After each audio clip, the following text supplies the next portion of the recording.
Okay.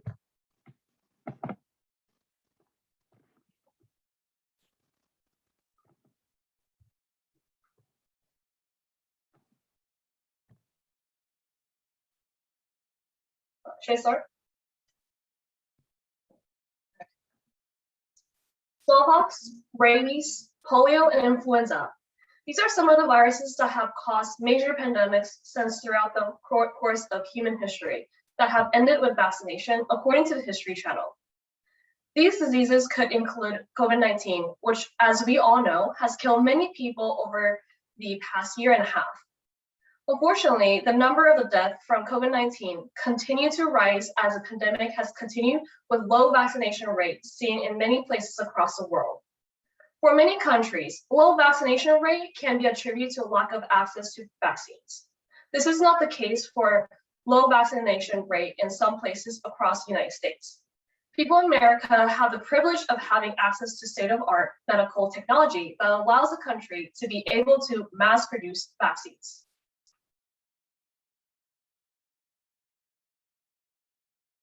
This is compared to other countries where people may be desperate to become vaccinated. Only a small portion of other countries are vaccinated. Today, I aim to persuade the class that COVID vaccine should be required to go to public places.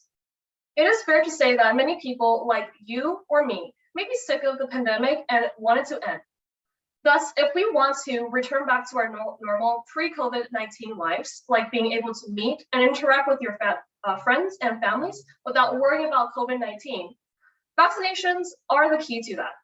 Therefore, I will provide you with information regarding the background behind mRNA COVID-19 vaccines that are often used today, while also talking about why it can prevent people from becoming severely ill from COVID-19 and how herd immunity can put an end to the pandemic. For those of you that have heard about mRNA vaccines, like those that are produced from Moderna and Pfizer, but do not know how it specifically works in the body, I will provide you with a brief summary about how the vaccine helps your immune system to work against COVID-19 virus when it enters our body.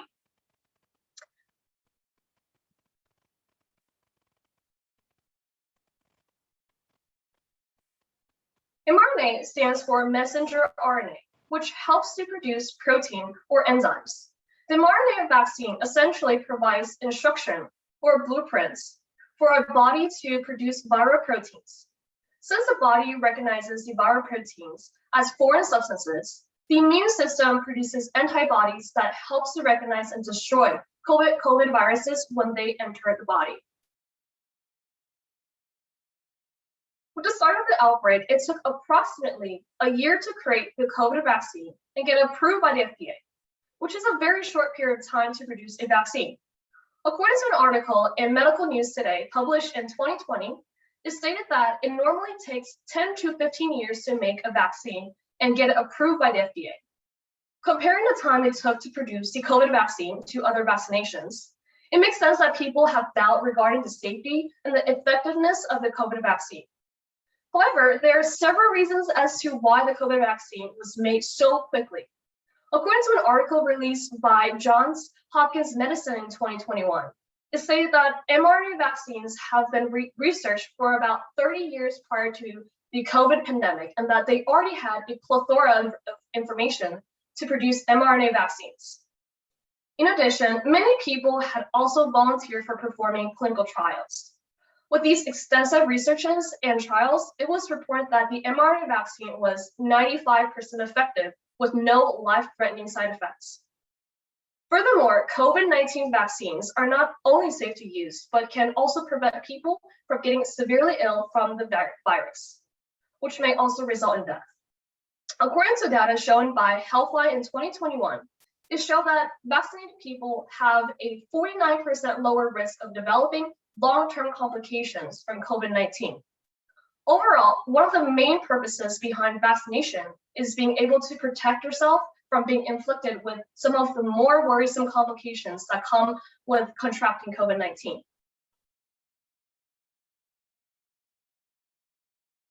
These long-term complications include damage in the heart, lungs, and brain, according to Mayo Clinic in 2021.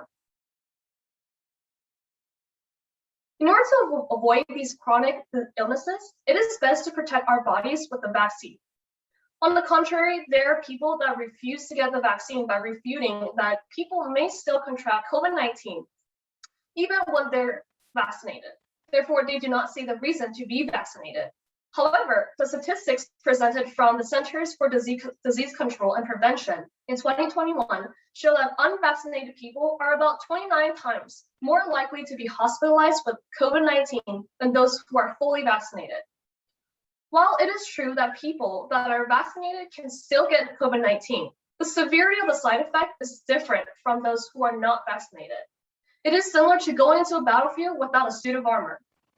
Your body will be completely vulnerable from the attacks of coronaviruses.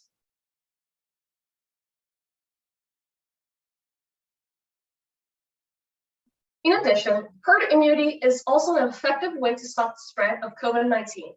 For those of you who do not know about herd immunity, it is essentially when the majority of the population forms immunity against a certain sickness. An article published by MU Healthcare in 2021 claimed that herd immunity can be reached when 80 to 90% of the population is vaccinated, and that herd immunity prevents the formation of new viral mutations. However, as of now, according to the data from Mayo Clinic in 2021, it showed that only 56.8% of the population in America is fully vaccinated, which is still a long way to reach herd immunity. Herd immunity is an effective way to provide protection for those people that did not receive vaccinations or those that are unable to receive COVID vaccinations. According to Association for Professionals in Infection Control and Epidemiology in 2021, they claim that these people are babies, pregnant women, and immunocompromised people, such as those receiving chemotherapy or organ transplants. For people that do not have a choice in getting the COVID vaccine, herd immunity is a way to provide protection for everyone. On the contrary, some may say that it is a violation of their personal choice to have to get the vaccine. At the same time, as I mentioned at the start of the speech, many of the most dangerous viral diseases ended with vaccination. In order to end this pandemic and go back to normal lives, this requires people to make sacrifices that may put them in a position that makes them uncomfortable. At the end of the day, vaccination are not just for the person themselves, but also for those who do not have the ability to make the choice of being vaccinated. Overall, I have provided information about the mechanism of COVID-19 vaccines, talked about how vaccinations can reduce COVID-19 symptoms, how vaccination can provide herd immunity that may allow us to end the pandemic, and also address those opposed to vaccinations. Thank you for listening to my speech today, and I hope that my speech can persuade you guys to get vaccinated if you haven't done so, or convince someone you know to get the vaccine. And stay safe, guys. Thank you. Good job. Thank you. I think you have really good research backed up to it, and you cited them really well, and you have really good hand gestures. Thank you. I need to work on.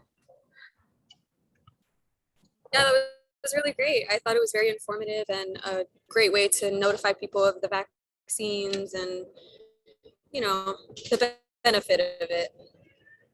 Thank you. Yeah, I liked how you used your graphs. It was a good visual aid, so. Thank you. Thank you. Who wants to go next?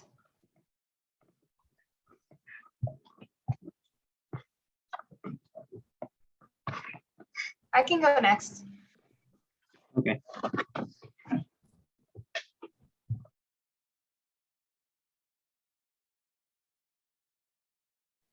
Okay. Let me just figure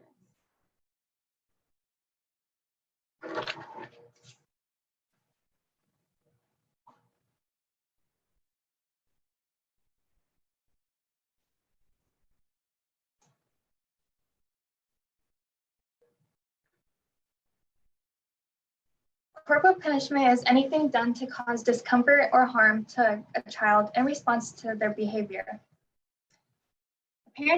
If it's a parent's job to love and protect their children, then why do 66% of Americans are still in agreement that a good hard spanking is necessary to discipline a child? That's according to the latest General Social Survey from 2018. Today, I'm going to convince you that parents should stop spanking their kids because it leads to poor development in their future. Now, answer this question to yourself. Have you ever been spanked? Know people that have been spanked, or know parents that do? Well, I can guess most, if not all of you, have some type of experience in spanking.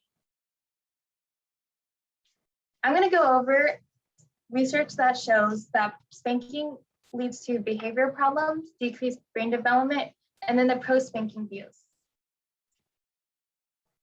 Externalizing behavior refers to psychological problems that manifest externally and are directly observable to others. That includes aggression and delinquency. In a study published in February of this year by the Journal of Pediatrics, shows the relationship between spanking and adverse childhood experiences, otherwise known as ACEs. ACEs include physical and emotional abuse, neglect, parental mental health problems, parental substance abuse, and parental death. This study showed that spanking and ACEs were statistically indistinguishable to externalizing behavior in early childhood. ACEs and spanking at 3 years old were unique risk factors to externalizing behavior in 5 years old. This graph, taken from StopSpanking.org, just shows the relationship between ACEs of physical abuse and sexual abuse in correlation to spanking, which is 28% to 21% respectively. Internalizing behavior is emotion turned toward the individual. So that includes anxiety and depression, fear. Few studies have examined the links between internalizing behavior and spanking. But in 2012, the Child Development published a study that examined just that. This graph may look a little confusing. It's taken from the study. It just shows that if you start spanking at age 1 and you continue it through age 5, then those can lead to indirect or internalizing behavior. Getting spanked during childhood has its lasting effects on adulthood.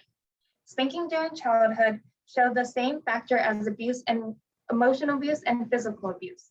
It's also associated with increased odds of suicide attempts, moderate to heavy drinking, and the use of street drugs. Spanking was empirically similar to physical and emotional abuse, and all this was found in a study published by Child Abuse and Neglect in 2017.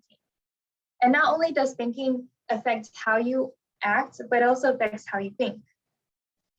Spanking causes damage to the brain in neural responses and the volume of gray matter.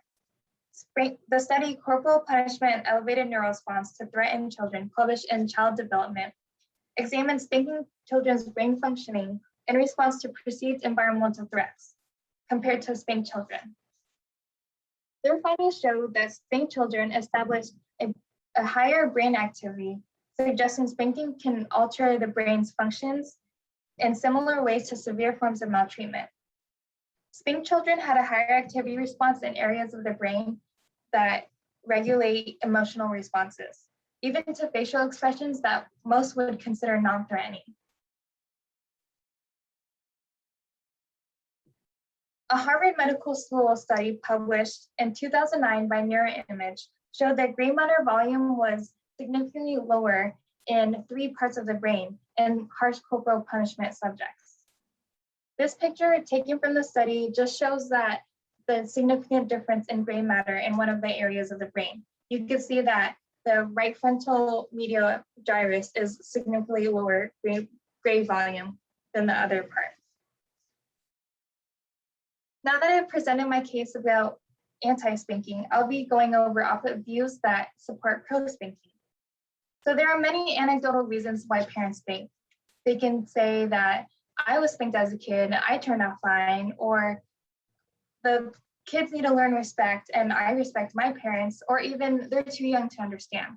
We can go back and forth all day long about personal experience that we know.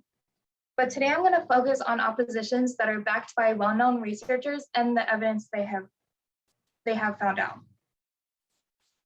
Dr. Robert Larzalier is a professor of research methodology and statistics and Department Human Development and Family Science at Oklahoma State University. He is one of the few experts that support spanking. In his study in 2005, published by the Clinical Child and Family Psychology Review, he argues that most studies show correlation and not a causal link. Dr. Elizabeth Gershoff, a leading researcher at the University of Texas, and she's a researcher of physical punishment. She argues that all research on parent discipline is correlational due to ethical reasons. You can't assign a random kid to a parent and have them discipline them. But that doesn't mean that we should disregard all of the other studies that have been done. There are a few studies that show positive impacts on spanking and hundreds of studies that show negative impacts on spanking. She says this in an article published by American Psychology Association. Now I have to mention that both sides agree that spanking can go too far and abuse is unacceptable in children. Researchers that support pro-spanking use the term conditional spanking. Conditional spanking is a non-abusive way to spank 2 to 6 years olds when they do not respond to mild or disciplinary tactics like timeout or reasoning. A study published in 2018 by Child Development shows that conditional spanking was associated with less defiance or antisocial behavior than 10 of the 13 alternative disciplinary tactics. There are multiple studies, commentaries that have seen the flaws in this research. One commentary published by Marriage and Family Review explains how the authors had a poor understanding of positive parenting. They reviewed the 4 critiques used in this research and saw that each was flawed in multiple ways. Also, I don't know how popular conditional spanking is. I've never heard of it before I researched this topic. This afternoon, I went over growing evidence that shows the negative impacts that spanking has on behavior and development, and also the opposing views. Parents rely most on their pediatricians for advice. If you donate $10 at stopspanking.org, your chosen healthcare professional will receive a care package that includes posters that they can hang up around the office and help cards they can pass out to parents that have this QR code that just shows more information. With your help, we can protect children and lead them to have a brighter future. Thank you.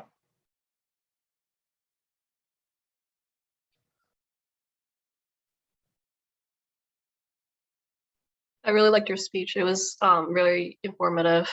And it was pretty interesting to learn how, spanking can really affect the brain function in children.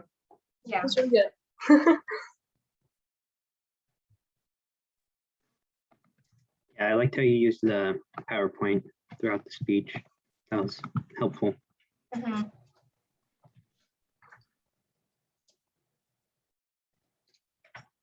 Okay. Who's next?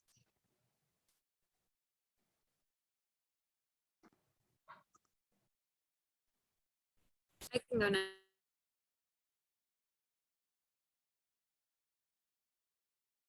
next.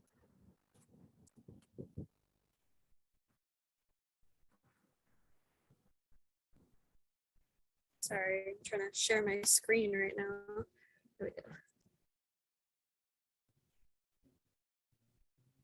Ariana, Yes. you're lagging right now. Am I? Yeah.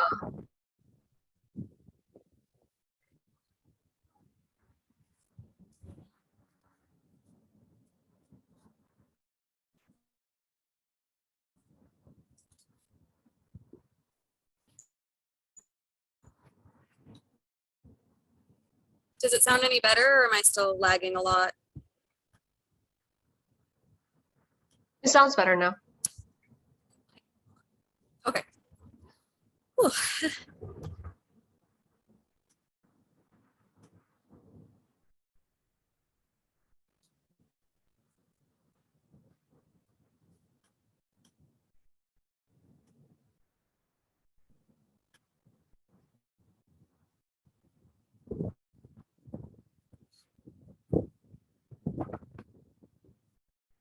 Okay. Thank you guys. So today I will be talking about cancel culture among our society. Cancel culture has been perpetuated highly through society, through social media. It considers people personal opinions that they may have already apologized for, but we still feel the need to censor them and call for an apology. Throughout social media, you see large groups becoming activists against such things as, like, for instance, the BLM movement, which is great. That's a form of cancel culture that I believe we need to perpetuate further. However, there have been forms of cancel culture that cancel simple things such as nursery rhymes, like nursery rhymes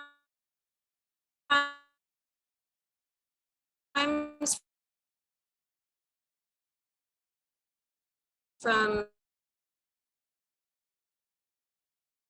decades ago, an offensive idea.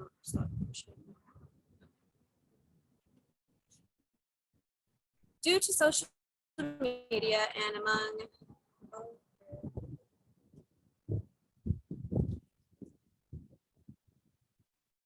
oh gosh, I'm really sorry guys, my video is not working.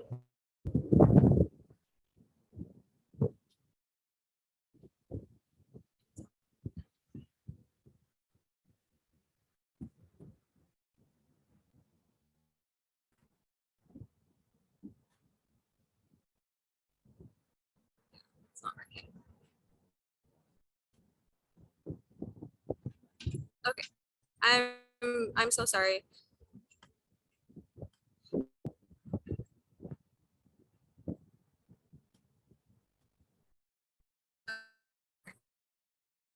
Sorry. But based on an article called When Republicans Call for Cancellation, What Does It Really Mean? It says that cancel culture is everywhere, as in the phrase that inundates you lately when you listen to a political speech or turn on cable news. The phrase is so pervasive that it's arguably background noise in American politics now.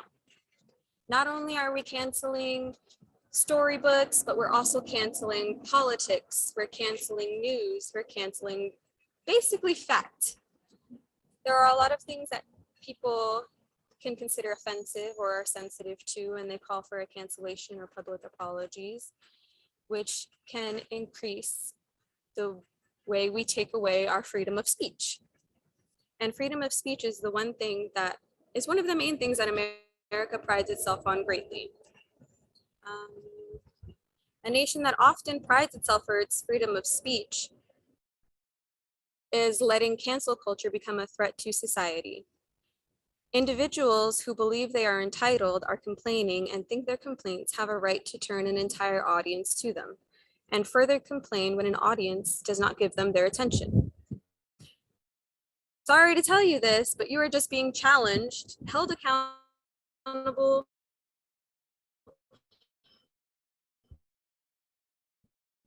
or just unlike. I also want to discuss the alternative opinion on cancel culture, which is many believe that cancel culture is holding people accountable for their actions they made in the past. Calling someone out for not behaving accordingly in the past is not the way to forward. 50 to hold people accountable. Many people view canceling culture as a way to put an end to insensitivity. It evokes apologies from those. Canceling culture has also provided a way for people to be part of a larger social group and have larger social interaction. It can often raise social status, especially amongst social media. When one person sees that another group is canceling a specific movement, they feel heard and seen because they have a group of people that agree with their ideas. And there's nothing wrong with having people agree with their ideas. The freedom of speech and the beliefs of other people, that is when we start to lose our individuality. We actively censor ourselves to not offend, to not upset, and to not just be outcast from our friends because we want our social standing to stay where it is or even raise above. Since cancel culture is not a solitary activity, people often enjoy uniting around a common purpose. This helps them derive satisfaction from coming together against a perpetrator. But who's to say who is the perpetrator in each situation? Perhaps of offense.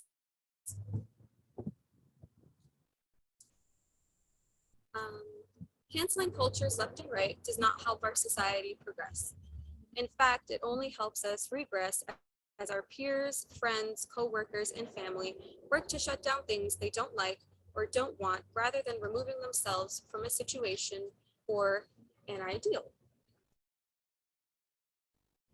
Rather than canceling culture amongst many individuals or amongst any groups in society,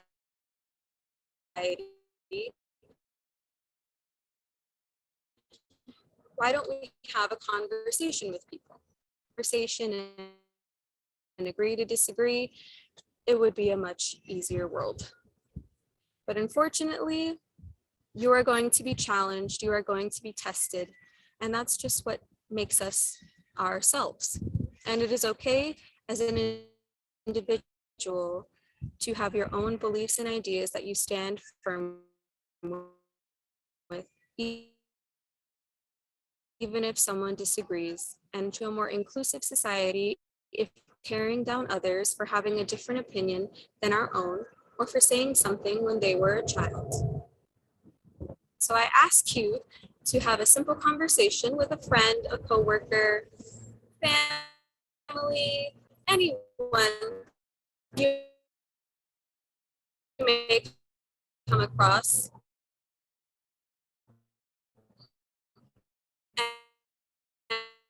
and just talk on and have a or saying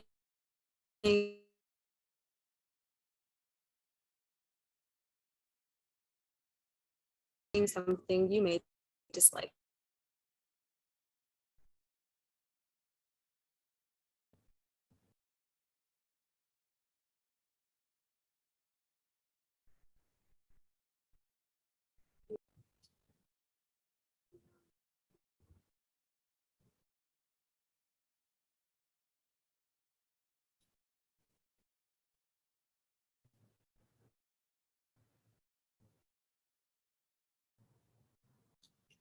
We're frozen.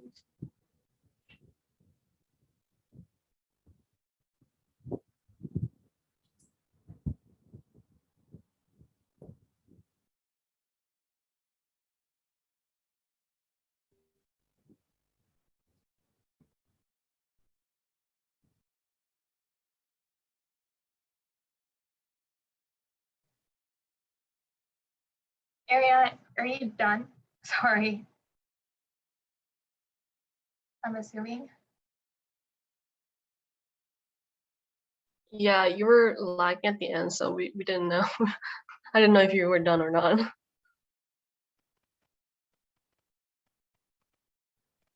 I'm so sorry, guys. It keeps freezing. I don't know why. The internet connection is stable. Yeah. Did you finish your speech though?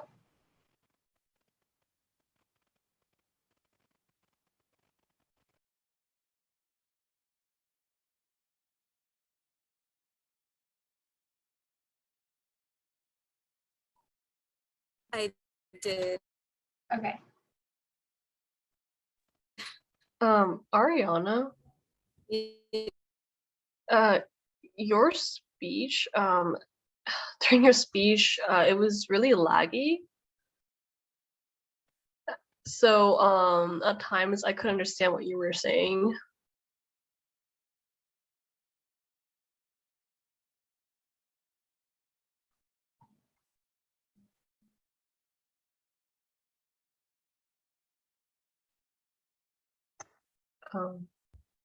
We're just gonna have Harrison Yeah. go. Sorry. Okay, go ahead, Harrison. Well, should we like, I don't know, does she, I think she's is she frozen. still here? I don't want her to like start talking and then interrupt you. Oh, okay. Okay, go ahead.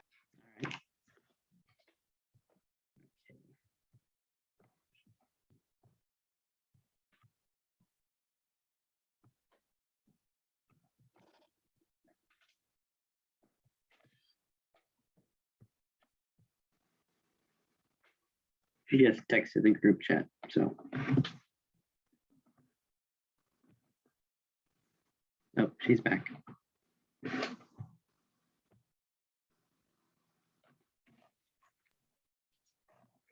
Ariana, we're gonna have Harrison go.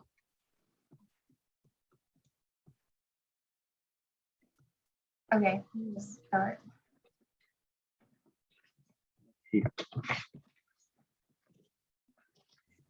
Sorry, I have no idea what's going on.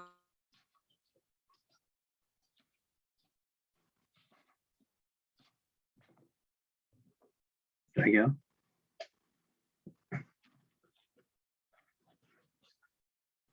Yeah, I think you can go. Okay.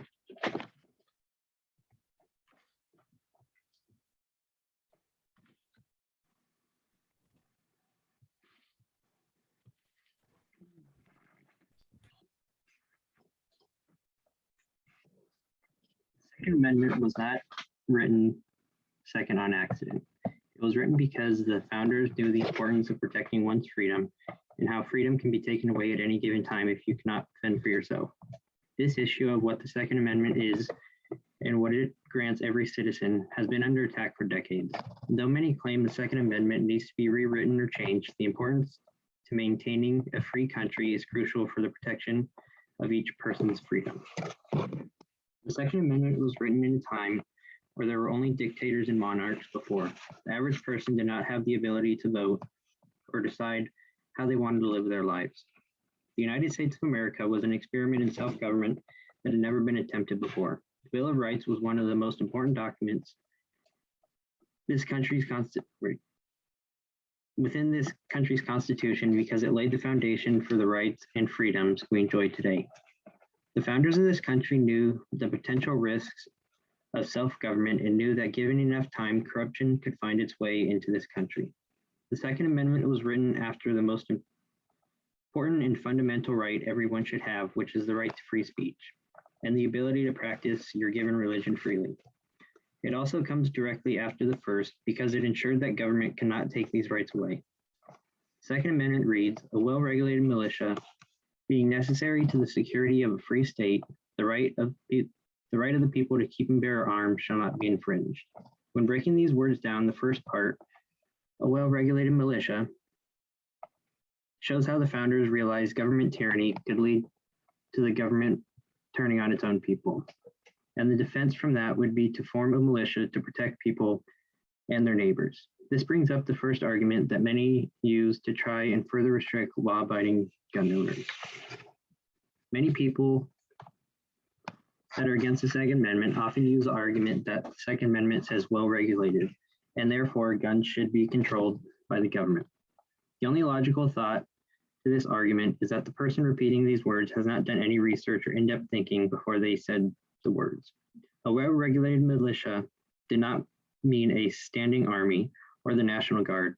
It was all able-bodied men with guns and with the experience and skill to use them. To be well-regulated was to be competent and have a leader. If a person was to look further into the Founding Fathers and what they were attempting to do, they would easily see why the amendment was written. It was written to take government out of our lives and give us the ability to choose what we want and what we don't want. The next part of the amendment, being necessary to the security of a free state, makes it clear that it is for the common good of citizens and people to protect themselves from the government intrusion on their daily lives and freedom.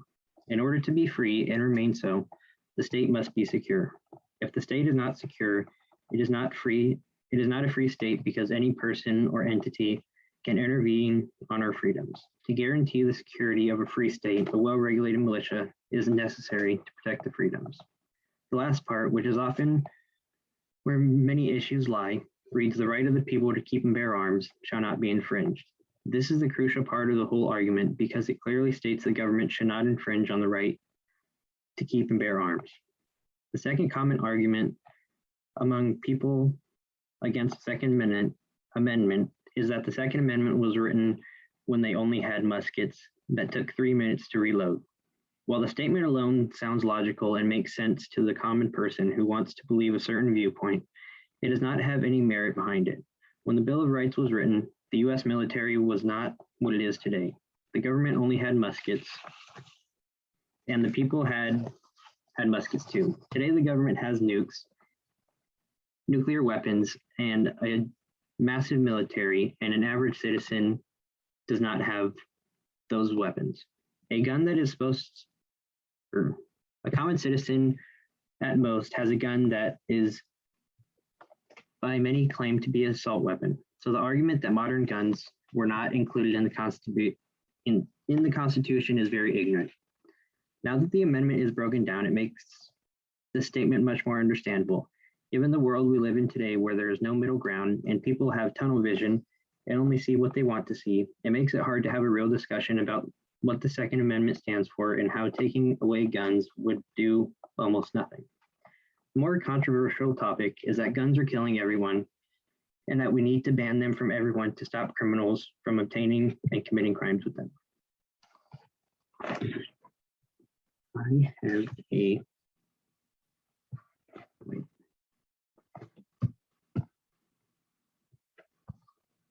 Okay.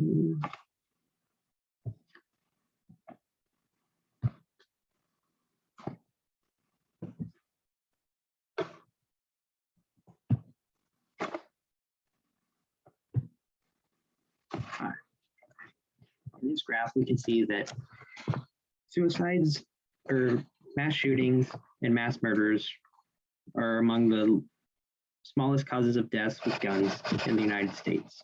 Suicide, surprisingly, is the most common factor when taking into account gun deaths, and homicide is the second leading cause. Here are statistics from the FBI, and you can see that when argument that assault weapons kill more people than any other gun and that people should not have them, you can see that the statistics are wrong. Handguns account for almost 90% of all firearm deaths, and rifles, which are considered assault weapons to some, are among the least. Yes. The